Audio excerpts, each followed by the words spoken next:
ہم اس وقت غزالی public school میں موجود ہیں۔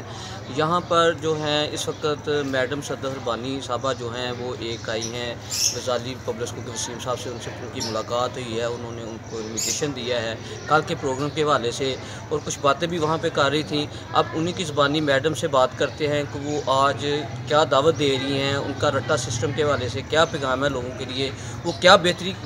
لے کے آ رہی ہیں۔ بتا رہی تھی اندر کے نرسری سے لے کے 8 کلاس تک جو ہے نا ہم جو ہے نا پروگرام کو بہتر کر رہے ہیں۔ جی میڈم آپ بتائیے گا اس حوالے سے کہ یہ کیا نظام میں بہتری لا رہی ہیں اس کے بعد؟ دیکھیے سر، میں اس وقت کینٹیب کو ریپرزینٹ کر رہی ہوں، اور کینٹیب کا جو سلوگن ہے 1 کریکولم 1 نیشن،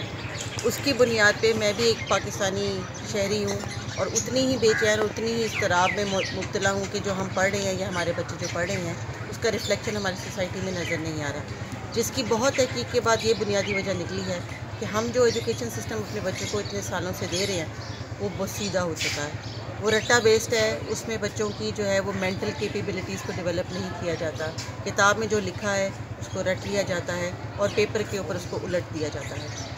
اس دونوں ایکٹیویٹی کے درمیان میں کنسیپچول بیس اسٹڈی کہیں پہ بھی نہیں ہوتی۔ بہت سارے اسٹوڈنٹس ایسے ہیں جو اپنی اسٹرگل پہ، اپنی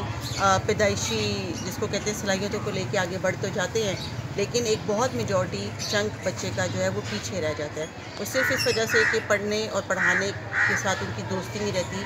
صرف وقتی طور پہ اتنا مواد رٹ لیا جاتا ہے، تیار کر لیا جاتا ہے، اور ایگزام کرنے کے بعد اس کو بھلا دیا جاتا ہے، جس کی ایک بہت بڑی وجہ یہ بھی ہے کہ ہماری سوسائٹی میں وہ نارمز اور وہ ویلیوز اور ایجوکیشن کو وہ اہمیت نہیں دی جا رہی۔ ہم جو ایفرٹ کر رہے ہیں اس کو ہم اسی کانٹیکس میں کرے ہیں کہ جو ایگزامینیشن سسٹم ہے اس کو چینج کیا جائے، جو ایجوکیشن سسٹم ہے اس کو چینج کیا جائے، اور بچوں کو اس قابل بنایا جائے کہ وہ سوچنے سمجھنے کی صلاحیتوں کو مزید اجاگر کر سکیں۔ ہمارے ٹیچرز، ہمارے اسکول کے پرنسپلز جو ہیں وہ بھی اس چیز کو لے کے بہت تشویش میں مبتلا ہے کہ ہم 1100 میں سے نمبر جو ہیں وہ 1100 کے بہت قریب پہنچ چکے ہیں، لیکن سوسائٹی میں اس کا ریفلیکشن نظر نہیں آ رہا۔ اچھا میڈم یہ بتائیے کہ بالکل آپ سمپل مثال ایسی دیں کہ یہ رٹا سسٹم میں جو آپ نے بکس میں کوئی نیا چیز لے کے آئی ہیں اس حوالے سے بتائیں کہ ہم نے یہ چیز دی ہے، نئی چیز یہ دی ہے رٹا سسٹم کے حوالے سے، بچہ اس طرح پک کرے گا ہم نے یہ چیز نہیں دی ہے اس میں۔ دیکھیے ہم نیا تو کچھ ایسا لے کے نہیں آئے، پوری دنیا میں یہ ہو رہا ہے، کانسیپچول اسٹڈی جو ہے وہ پوری دنیا میں ہو رہی ہے، اور اس میں کانسیپچول بیس کوشچننگ کے اسٹائل سے بچوں کو سوچنے پہ مجبور کیا جا رہا ہے۔ ہم اسی کو اپنے لوکل کانٹیکس میں national curriculum of Pakistan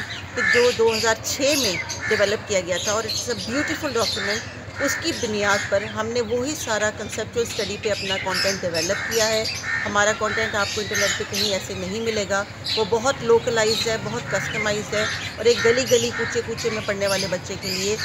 comprehensive ہے، وہ اس کو سمجھ بھی سکتا ہے اور اپنے امیجیٹ سوسائٹی اور کلچر کے ساتھ اس کو کنیکٹ بھی کر سکتا ہے۔ تو کنسیپچول اسٹڈی میں سوال پوچھنا اور اس کا طریقے سے سوچ کے جواب دینا، یہ ہمارا مین پرپس ہے۔ Thank you.